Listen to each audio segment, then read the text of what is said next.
Hello.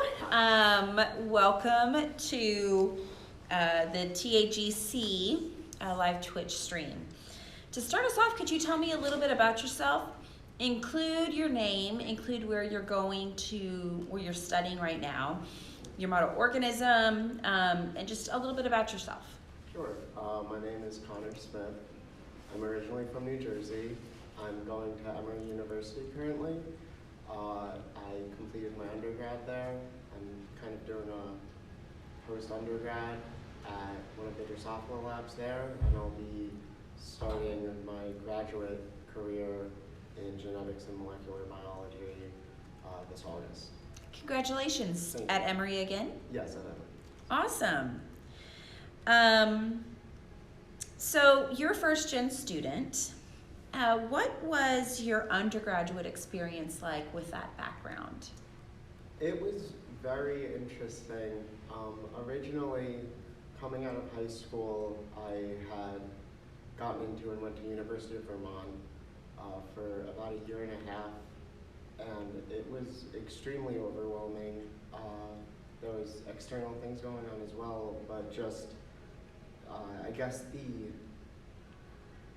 dialect difference and the style of communication difference was a bit of a shock for me, and it didn't go well, and I was academically dismissed.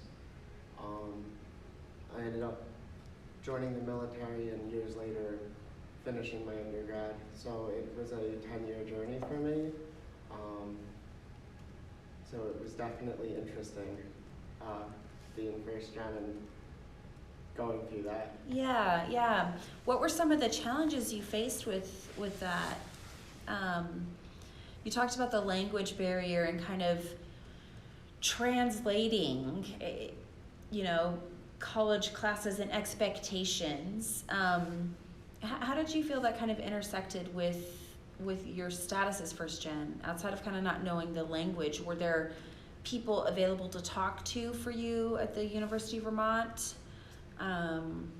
There might have been. I didn't really closely associate with a first gen title at the time. I do more so now, but especially then I thought, I finished high school, this is the next step. Mm-hmm. Just kind of like the standard thing at the time. And I guess being from a town where there was a solid mix of households, families that come from graduates and families that don't, I never realized what it would be like kind of stepping into a different socio-economic area until I was there, and then I kind of identified some personal struggles that I was having with it much later after I screwed up. Yeah. How was your experience different the second go round, post-military? Post-military, it was great. I enjoyed it. I think that the military helped me a lot in just kind of understanding that there are people from all walks of life that can converge into one career and do just as well or just as poorly, and it doesn't really define the level of success you can achieve in whatever you're interested in.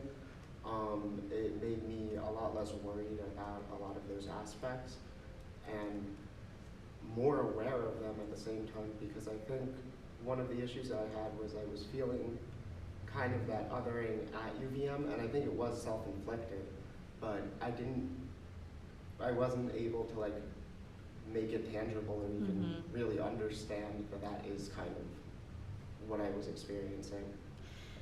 The ability to name it is so key for trying to figure out how to solve it. For sure. Yeah. So what directed you into science and biology and then into this like a post-bac? Can you describe what a post-bac is and maybe some of the advantages that it might have for people who are first gen, but then, kind of what steered you along this path of academia or, graduate school eventually? Yeah, I was always interested in science. I always loved science in high school. my high school biology teacher, was one of the best teachers I ever had, ever will have, and just grew a love of science for me. So originally when I went to University of Vermont, I was going to go for microbiology and molecular genetics. I got out, and while in the Army, I wasn't in science, but I formed a career, and I felt like once I had established myself enough to where I could step away, I tried to, and went to a community college in Manhattan, New York for a little bit, then moved to Emory, and went for bio, and I've always been interested in genetics. While going as an undergrad, I took a genetics class with Dr. Casey Schmidt was teaching it, and I think she saw that I loved genetics and I loved molecular biology, and she helped foster and facilitate that interest very much, and spoke to her PI, Dr. Rieder, who offered me a undergrad job while I was in undergrad. And then after graduating, I had applied and got accepted to the GMB program. I was supposed to start last August. Again, there was some external life stuff that was going on, and I was thankfully recommended to defer a year by people in my lab that are more familiar with what the program would entail from me. And that was the best recommendation I ever received. I'm so happy for it.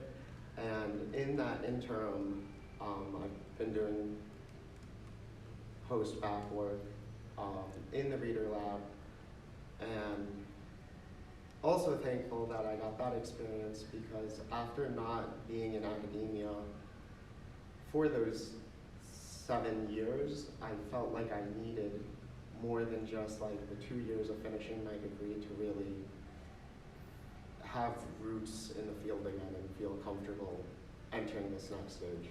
Yeah. Can you talk to me a little bit about your biology teacher in high school? What made them so fantastic?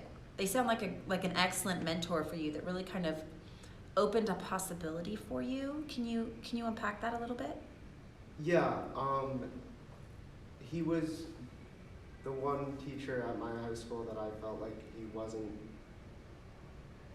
a teacher to be a teacher and go home. Like he radiated love for the subject that he taught, and that's what I've experienced a lot more in higher academia. But in growing up, like middle school and high school, it seemed like for a lot of people more of a job. And my high school teacher, Mr. Sode, he just loved talking about whatever the subject was that day, and he found creative ways for us to like engage with it. I remember we had a project where we had to make a Rice Krispie bowl, and he brought in a bunch of candy, and it was like making endoplasmic reticulum with gummy worms, and like making all of the organelles and it was simple, but it was something that like helped me remember certain things, even with that 7-year gap. Like I remembered so many minute aspects just from my high school biology class that I will never forget. I actually still contact him, and whenever I go home, I say hi and let him know like I'm getting back into it. Yeah, you did this. You helped me get here. That's lovely. Do you have any other notable mentors or anybody else who's really kind of impacted your journey? Academically? Sure. Definitely my current PI, Dr. Rieder. While I was in undergrad at Emory, Dr. Schmidt and Lauren Hodgkinson, who's also at this event, they both really facilitated my interest, and they facilitated my love for genetics in a way that like was expanding, in that it was always a subject that I was interested in but had very surface level knowledge, and they were able to kind of helped me get into more niche and minute topics within just the widespread genetics that I ended up really enjoying. Other than that, Dr. Neil Seidel, my ex-partner's father is a scientist. He's a professor emeritus from Emory that worked on retinoic acid. And I think every person that I just mentioned, it's something, including Mr. Soap, the high school teacher, people who love what they're talking about are very easily identifiable, and it kind of breaks that barrier of first gen for me very easily, because you're able to just like geek out a little bit. Their passion shines through. Yeah. So that's kind of a good question. So what can academics do to help first gen students, especially if we don't know who that first gen student is? Is it really just flying our nerd flag high and getting excited about what we're talking about? Was that the most impactful thing for you, is just encountering people who are just really excited? Is there anything else that academics, professors could do to help kind of break that barrier and help first gen students feel like scientists? I think excitement is definitely a big aspect of it, because if you're excited about the topic you're talking about, you'll have a much easier time breaking it down in layman's terms for someone who isn't as familiarized with the vocabulary and science speak of it. Like even the past, like the basic biology science, if you love a topic and can explain it in a way that is digestible to me, based on my experiences, that love is infectious, and I will end up enjoying it as well. It's just, can you break that barrier of explanation? Can you impart that knowledge and that love onto me? So I think excitement is definitely key, and with excitement comes the ability to do that. If you really love something, you'll find a way to share it. Yeah. What was it like transitioning from the military to a research lab? Very odd. Very odd. In a lot of ways, it was more odd transferring from the military to academia than it was a research lab necessarily. Academia as a whole, it was just very, I think all of my job experience prior to academics, and especially the military, it's not that there were aspects that like you were trying to mask, but you were trying to present yourself in certain ways where academia has almost flipped that on its head, where they want to hear your trials and tribulations and where you came from, because that is, it shows character, it shows growth.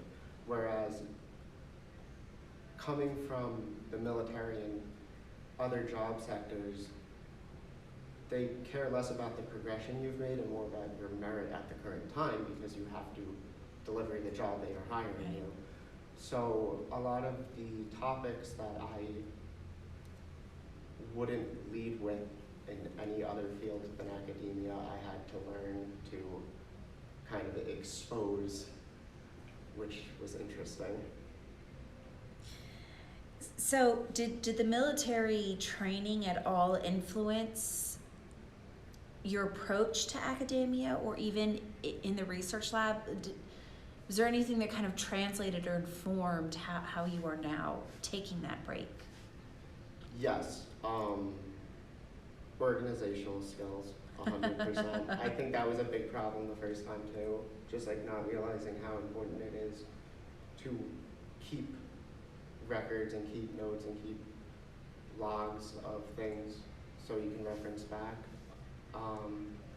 Also, while I was in the military, I took a resiliency training course, kind of about just general resiliency and reducing anxiety, reducing stress, kind of gaining not necessarily a more optimistic outlook, but a more realistic outlook. And another advantage of the post-bac, for me, was I kind of forgot a lot of those skills, and when things go wrong, it is very easy for you to feel like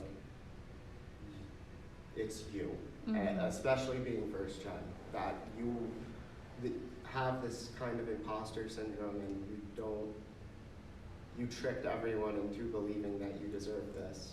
And I have definitely had to learn to apply those resiliency skills that I learned in the Army for a lot of different things and different reasons to the trials and tribulations that I faced as a scientist, with things usually not going correctly. So there definitely was some transfer there.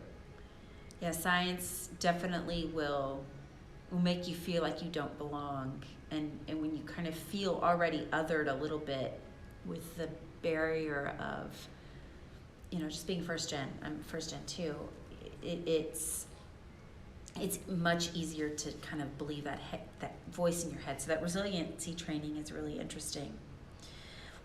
Was it difficult to get back into a higher level degree, making that transition from having the experience where you tried first out of high school and ran into obstacles and left?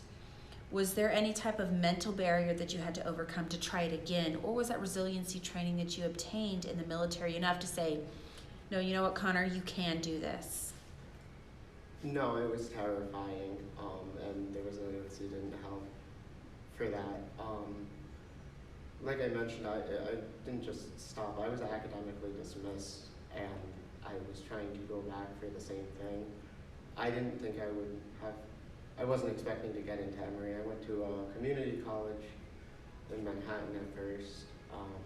My partner at the time had applied for the nursing program at Emory, so we were moving down there, and I had applied to a couple local schools in Atlanta, and she encouraged me to, just do the application and see what happens. And I was shocked when they accepted me.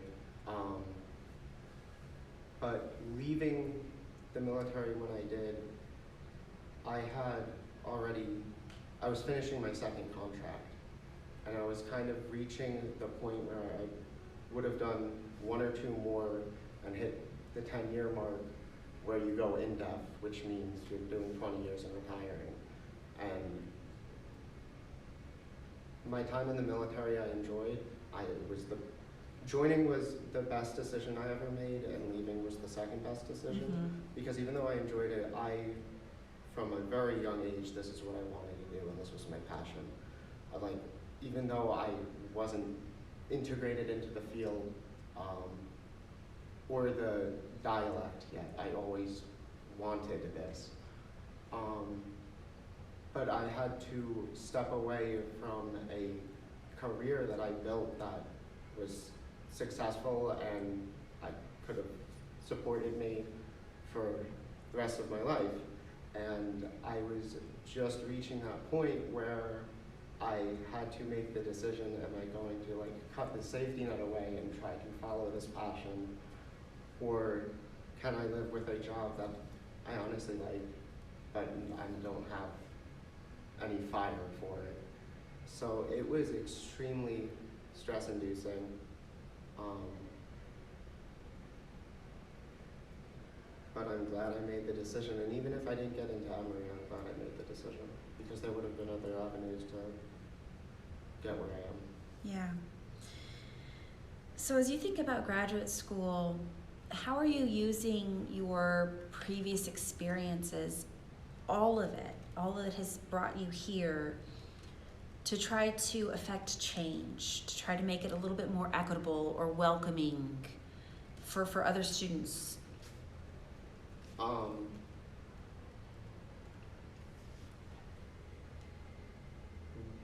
I think that it is naturally occurring at this point, and I think that's why there is a lot of push for like, are you first? And like, it's interesting because it's some nomenclature that is attached to me that is othering, that does make me feel other,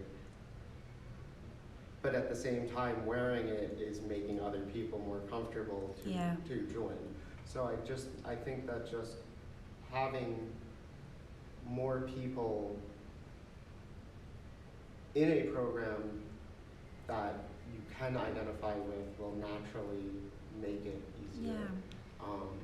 I know even coming in, the professors that I did speak to, kind of about being first gen, those that were and those that weren't, and those that could relate and couldn't, they were both super respectful, super accommodating, and super nice, but there is a difference when you can relate to certain experiences with certain people that you can't with others. So I think just expanding the student body of these programs with people from diverse lives will Yeah. make it more comfortable for others to join. Kind of taking, when I was in when I was an undergrad, I don't even know that there was a word first gen. I'm sure there was, but I didn't know it was me. I just went to college. I was the first person to go to college for my family.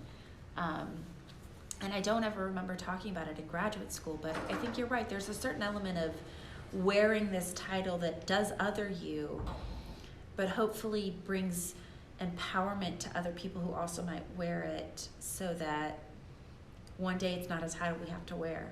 Yeah. Yeah, that's awesome. So just to go back on imposter syndrome, because it's definitely something that's affecting. Do you have any advice on how you can make yourself feel like you belong, if you feel it really strongly? Yeah, I think, again, really happy about the post-bac because I kind of worked all of this out before I started the program. But if you feel like you have imposter syndrome, then you are fitting in, because literally everyone has it. It doesn't matter if you're first gen or not. And recognize that everyone is having these same worries of, do I belong here? Did they make a mistake? I think with being first gen, there's the imposter syndrome of dealing with being first gen and saying like, do I have the background to reach this academic status? But I think those that aren't first gen are facing trials and tribulations that I don't have to deal with. There's expectations that they have to deal with, whereas for me, I feel I am proud of where I am already, and everything else is just kind of icing, and I'm still pursuing it and I love it, but I think you're not alone in stress and you're not alone in doubting yourself, and you shouldn't feel that way. And I think just understand, it's not going to go away, but understand that it's not unique to you. Yeah, cutting the safety net and just taking that risk. Yeah. Believing in yourself. Mm-hmm. Yeah, because you're right. Everybody I talk to has faced some kind of imposter syndrome for whatever purpose. It's more universal than I think we all let on. So as you are kind of entering graduate school, do you have any idea what you want to do next, like postgraduate school? Postgraduate school, I really like research. I'd love to go into research.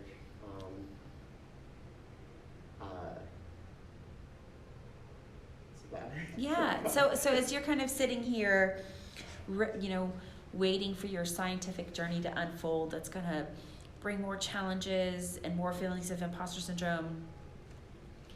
But you're facing it and you're doing it, and you know you can do it. What are some of the things you're most looking forward to as you continue on this path to follow your dream? Kind of building that confidence.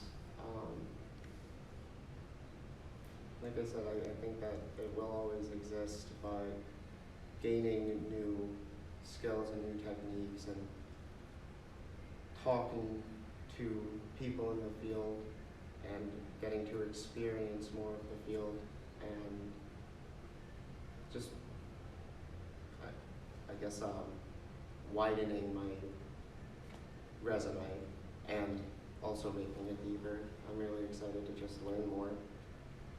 Nerd out more. Yeah, nerd out more.